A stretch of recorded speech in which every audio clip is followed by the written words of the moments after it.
Isang mapagpalang paglalayag mula sa pinakamalawak at pinakamalaking templo sa buong mundo. Ang Angkor Wat na kinikilala rin bilang isang UNESCO World Heritage Site. Sa puso ng Cambodia, sa gitna ng malawak na kapatagan ng Siem Reap, nakatayo ang isang monumentong tila hinubog ng panahon, ang Angkor Wat. Sa unang tingin, isa lamang itong napakalaking templo, ngunit sa bawat bato nito ay may kwentong nakaukit.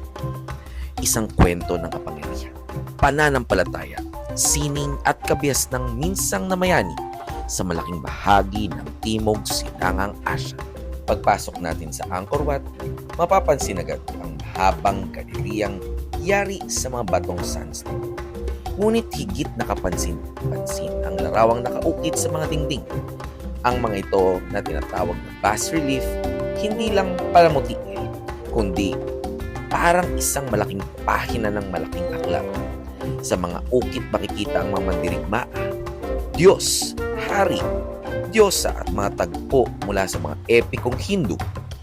Isang halimbawa na rito ang kwento mula sa Mahabharata at Ramayana.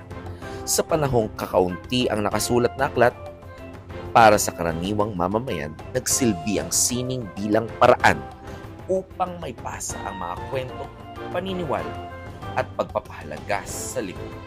Sa tradisyong Hindu at Khmer, ang Apsara ay mga celestial dance troupe na nilalang na may kaugnayan sa tigpig ng mga Diyos. Mahigit libo-libong larawan ng mga babaeng figura ang makikita sa Angkor Wat. Mapapansin ng iba't ibang ayos ng buhok, pananamit, alahas, at ekspresyon. Sa pamamagitan ng mga ito, makikita ang husay ng mga sinaunang Khmer sa pag-ukit at kanilang mataas na antas ng sining. Ang Angkor Wat ay nabuo at naitatag noong ika-12 siglo upang ialay at bigyang pagpupugay si Haring Suryavarman II.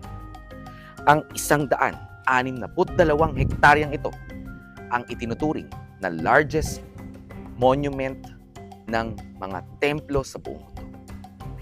At dagdag pa, ang Angkor Wat din ang sumisimbolo sa bandila ng Cambodia. Kung makikita ninyo, nasa gitnang bilog ang mismong shape mismo ng ating Angkor Wat na tinutuntungan sa kasalukuyan. Ito na nga, umaakit kami sa pinakamataas na bahagi ng Angkor Wat. Hay ka naman doon sa nahihirapan sa pag-akyat. Ay nako, nagsasabi sa inyo, dito nyo dapat gamitin ang Strava. Diba? The highest peak ng Angkor Wat. Okay? Akitin nyo to pag pumunta kayo dito. Okay. Guys, finally narating na natin ang tuktok. Say hi. Say hi. Hi. Hi. Hi, buhay. So, buong templo na. Ang limang tore, ang pinakamataas sa mga ito ay umabot sa humigit kumulang 65 metro mula sa lupa. Ang kanilang hugis ay inahalin tulad sa mga taluktok ng bundok Meru. Sa pananaw ng sinaunang Khmer, ang templo ay hindi lamang isang lugar para sa pagsamba. Isa itong simbolikong larawan ng sansinukoy. We're at the peak. Ang gitnang tore makatawan sa sentro ng kosmos. Ang apat na nakapaligid na tore ay bumubuo sa isang sagradong kabuuan.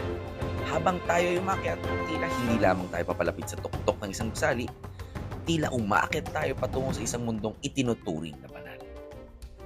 Ang Angkor Wat ay itinayo noong unang bahagi ng ika-12 siglo sa panahon ng paghahari ni Haring Suryavarman II, isa sa pinakamakapangyarihang pinuno ng Khmer Empire.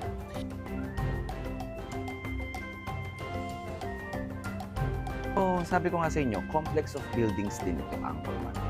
Okay. Makikita ninyo, first complex to, tapos marami pa siyang building na pupuntahan natin na temples later on. Okay? Tulad ng Tafrom, diba? Bantay Kyo, at marami pang iba. Okay? Makikita ninyong nire-renovate ng ilang portion at gamit dito sa Angkor Wat. At ito yung mga workers. Tingnan nyo how disciplined they are before they start to work. The construction things about this building. Diba? Disciplined.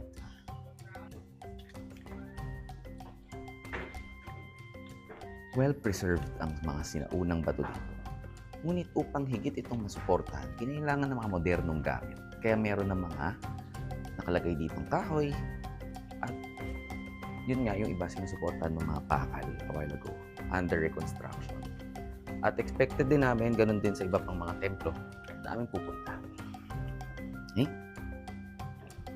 A while ago guys, kanina sabi ko sa inyo na supported ng wood tulad nito na sinasabi ko sa inyo wood. Pero ganun din na meron din namang mga bakal. Okay? At yun yung under reconstructed na yung ibang area dito. I don't know. Pero I'm no expert. I'm engineering no expert. Pero yun yun. Yung mga bagay-bagay. 37 taon itong tinayo. Ang templo na tila lampas sa kakayahan ng tao. Eksakto at dalubhasang natasa ang sukat at pagkakatayo. Original na inialay ang templo kay Vishnu, isa sa pinakamahalagang Diyos sa Hinduismo.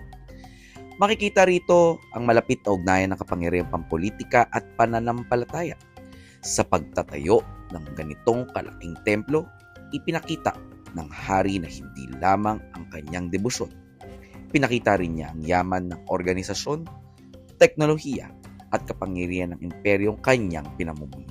Ngunit tulad ng lahat ng dakilang kabiasnan, dumating ang panahon ng pagbabago. Unti-unting humina ang kapangyarihan ng Khmer Empire. Nagbago rin ang relihiyosong tanawin ng rehiyon. Kalaunan, naging mahalaga ang Angkor Wat, ang tradisyong Theravada Buddhism.